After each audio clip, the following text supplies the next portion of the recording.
الحمد لله الذي وحده والصلاة والسلام على من لا نبي بعده أما بعد فأعوذ بالله من الشيطان الرجيم بسم الله الرحمن الرحيم لقد كان لكم في رسول الله أسوة حسنة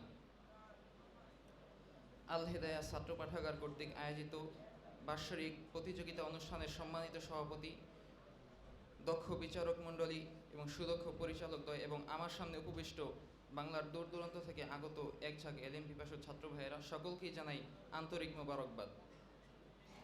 আজকের আমার বিষয়বস্তু হচ্ছে শামাইলুন নবী সাল্লাল্লাহু আলাইহি ওয়াসাল্লাম। রাসূলুল্লাহ সাল্লাল্লাহু আলাইহি ওয়াসাল্লামের জীবনের দুটি দিক, একটি হচ্ছে সিরাত, আরটি হচ্ছে সুরত। সিরাত এটি হচ্ছে আবশ্যকীয়, অনুকরণীয়, আর সুরত এটি প্রশংসাযোগ্য। রাসূলুল্লাহ সাল্লাল্লাহু আলাইহি ওয়াসাল্লামের দেহ বা অবয়ব হযরত আলী রাদিয়াল্লাহু আনহু এর পৌত্র ইব্রাহিম তিনি বলেন যে আলী রাদিয়াল্লাহু আনহু যখন রসুলের অবয়ব বর্ণনাকালে তিনি বলতেন যে রাসূলুল্লাহ সাল্লাল্লাহু আলাইহি ওয়াসাল্লাম তিনি অতি দীর্ঘদেহের অধিকারী ছিলেন না, আবার বেটেও ছিলেন না, তিনি ছিলেন মধ্যম গড়নের অধিকারী। তার চুল মুবারক বেশি কোঁকড়ানোও ছিল না, আবার সম্পূর্ণ সোজাও ছিল না, বরং হালকা ঢেউ খেলানো ছিল।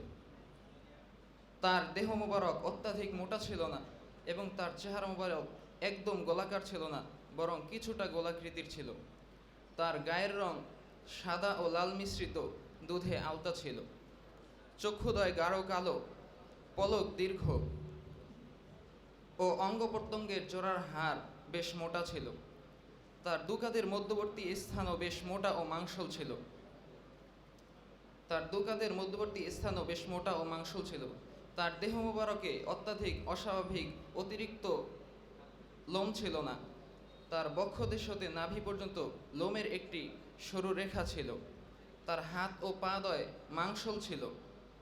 তিনি যখন হাঁটতেন তখন মনে হতো যে তিনি কোনো নিম্নভূমিতে অবতরণ করছেন। যখন কারো দিকে তাকাতেন তখন মনে হতো তখন তিনি সশরীরে তার প্রতি মনোনিবেশ করতেন।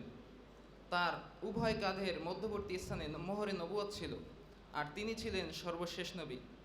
লোকদের মধ্যে তিনি ছিলেন সবচেয়ে বেশি দানশীল, সবচেয়ে সত্যবাদী ও অতি বিনয়ী। তিনি ছিলেন সবচেয়ে সম্ভ্রান্ত বংশের লোক। হঠাৎ যদি কেউ তাকে দেখত তাহলে ভীত হয়ে পড়ত, কেননা তিনি ছিলেন অত্যন্ত গম্ভীর প্রকৃতির লোক। তবে অবশ্য কেউ তার সাথে ওঠা বসা করলে তখন সে তাকে প্রিয়তম ব্যক্তি হিসাবে মেনে নিতে বাধ্য হতো। পরিশেষে তার বাহ্যিক সৌন্দর্যের বর্ণনাকারী পরিশেষে এটাই বলবে যে আমি পূর্বে বা পরে তার মতো সুন্দর মানুষ আর কাউকে দেখিনি। আল্লাহ পাক রব্বুল আলামিন আমাদেরকে এত সুন্দর মহামানবকে স্বপ্নযোগে হলেও দেখার তৌফিক দান করুন। আমিন। ওয়া আখিরু দাওয়ানা আলহামদুলিল্লাহি রাব্বিল আলামিন। আসসালামু আলাইকুম ওয়া রাহমাতুল্লাহ। প্রেম মানে শুধু দখল বা প্রকাশ নয়, প্রেম মানে অন্ধকারের মাঝে অমৃত স্মৃতিগুলিকে বুকে রাখা এবং প্রিয়তম নাম মনে মনে জপা সাল্লাল্লাহু আলাইহি ওয়াসাল্লাম। তো এই পর্যায়ে আমাদের সম্মুখে শামাইলুন নবী সাল্লাল্লাহু আলাইহি ওয়াসাল্লাম নিয়ে উপস্থিত হচ্ছেন মোহাম্মদ জুবাইর আহমদ জামাতে কাফিয়া। পরবর্তীতে প্রস্তুত থাকবেন মোহাম্মদ আব্দুর রকিব নাহবী। পরবর্তীতে